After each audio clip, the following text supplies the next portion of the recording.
আমরা প্রায় 2 কোটি মানুষকে দারিদ্র সীমার ওপরে নিয়ে এসেছি, দারিদ্র সীমা থেকে তাদের ওপরে নিয়ে এসেছি। সংখ্যালঘু থেকে শুরু করে স্বামী বিবেকানন্দ স্কলারশিপ থেকে সব কাজই আমরা করেছি, নতুন করে বলার অপেক্ষা রাখে না। এবার আমি আপনাদের কাছে বলবো, বিজেপির চক্রান্ত তো চলছে, নির্বাচন কমিশনের ষড়যন্ত্র চলছে, বিচারের বাণী নীরবে নিভৃতে কাঁদছে, গদি মিডিয়া, গদি দর্শন আজকে বাংলার মানুষের কথা বলে না, মানুষের কথা বলে না, দুর্যোগের কথা বলে না, দুর্ভোগের কথা বলে না, অত্যাচারের কথা বলে না, চক্রান্তের কথা বলে না, ষড়যন্ত্রের কথা বলে না, উন্নয়নের কথা বলে না। আগের বার বিদ্যাসাগরের মূর্তি ভেঙেছিল, আর এবার ইলেকশনের আগে এই দেখুন প্রথম সার্কুলার গভর্নমেন্ট অফ ইন্ডিয়ার, এটা আমাদের রাজ্যে পাঠায়নি, বিজেপি রাজ্যগুলোকে পাঠিয়েছে, যে 101 মাসের জন্য যাকেই সন্দেহ হবে 1 মাস জেলে আটকে রাখতে পারবে, ডিটেনশন ক্যাম্প করে এবং হোল্ডিং ক্যাম্প করে। এটা হচ্ছে তার নোটিফিকেশন গভর্নমেন্ট অফ ইন্ডিয়া 2রা মে 25 তারিখে পাঠিয়েছিল, যার জন্য আজকে 1000-এর ওপর লোক, তাদের কাউকে বাংলাদেশে নিয়ে গেছে, কাউকে রাজস্থানের জেলে ঢোকানো হয়েছে, কাউকে উত্তরপ্রদেশে, কাউকে ছত্তিশগড়ে, কাউকে মধ্যপ্রদেশে, এমনকি উড়িষ্যা পর্যন্ত।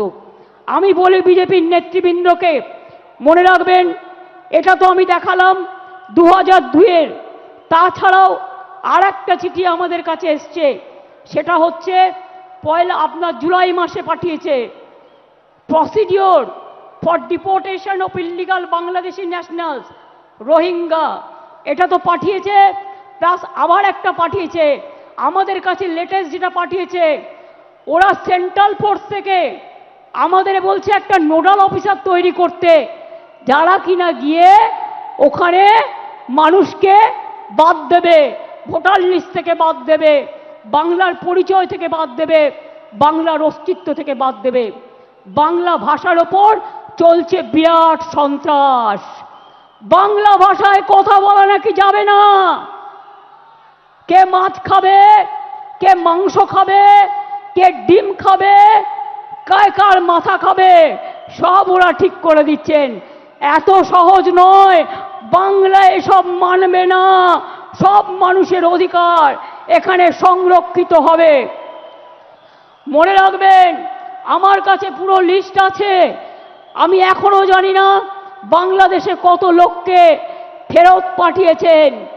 এই দেখুন লিখছে, all state government UT administration shall set up adequate holding center in each district under the police of state UT to detain illegal immigrants from Bangladesh, Myanmar.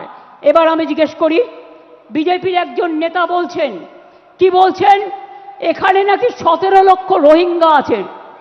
আমি জিজ্ঞেস করছি তাদের নাম নাকি ভোটার লিস্ট থেকে বাদ দিতে হবে। আমি জিজ্ঞেস করছি সারা পৃথিবীতে রোহিঙ্গাদের সংখ্যা কত, স্টাডি করে বলবেন তো। ইউনাইটেড নেশনস লাস্ট জানিয়েছিল 10 লক্ষ সারা পৃথিবীতে, এখন বড় জোর বেড়ে ওটা 13-14 হতে পারে। তো আপনি 17 লক্ষ রোহিঙ্গা পেলেন কোথায়?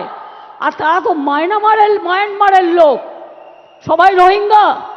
বাংলায় কথা বললে, বাংলা ভাষায় কথা বললে আপনারা বেছে বেছে বলছেন, চুনকে চুনকে, কে হিন্দু কে মুসলমান।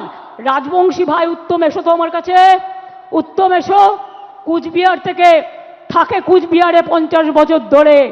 আসাম থেকে, আসাম গভর্নমেন্ট কত বড় উদ্ধত্ত, তাকে এনআরসির নোটিশ পাঠিয়েছে।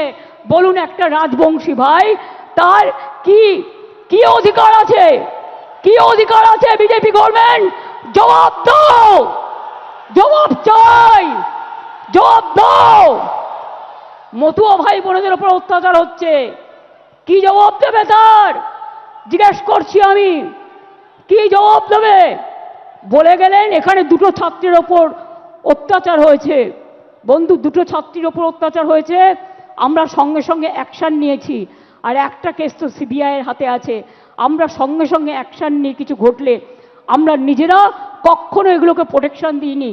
কিন্তু বিজেপি নেতা বলতে পারেন, বসুন, বিজেপি নেতারা বলতে পারেন, যারা বলে গেলেন বলতে পারেন উড়িষ্যায় ছাত্রী সম্মান রক্ষা করতে গিয়ে যখন দৌড়াচ্ছিল তাকে জ্বলন্ত রাস্তায় পুড়িয়ে দিয়েছেন, পুড়িয়ে মেরেছেন। উত্তর দেবেন, উত্তর চাই, উত্তর দিতে হবে, উত্তর দিতে হবে।